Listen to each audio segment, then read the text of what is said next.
what are the levels of AI? These are few levels of AI.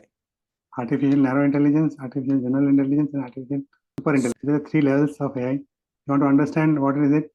So if artificial narrow intelligence is something, AI has already incredible pattern. It recognizes the data and it makes it solving the text or voice, or image-based classification.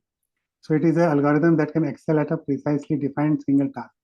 Some simplest task, like a little better than the algorithm, but still not very close to the human intelligence. We have this video tools, right? We Right. have text tools, text to image. All these things come here in an arrow. Text to voice, all these tools, and your domain specific tools.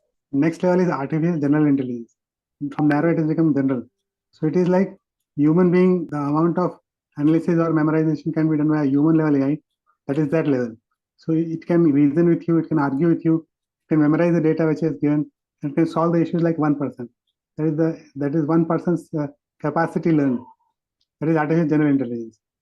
And what is artificial Correct. super intelligence? It is a collective intelligence of multiple people or maybe the whole humanity together, and the cognitive capacity which it has.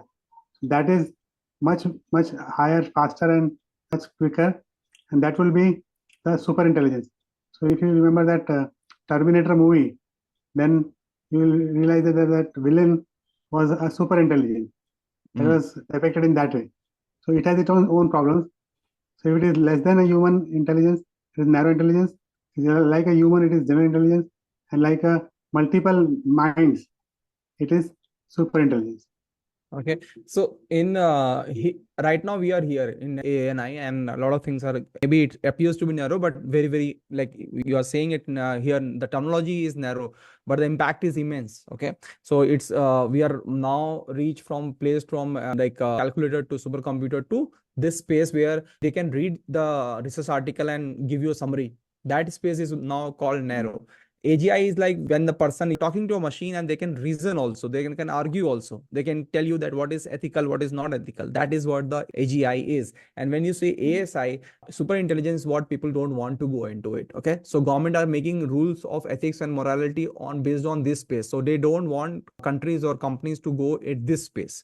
So Europe, they're already lost. They were the first one to write a law about artificial intelligence not going to this space, because then a machine can actually control human beings. Okay, this is the picture which is where the movies which are already like Matrix and all those things, they have already depicted this thing.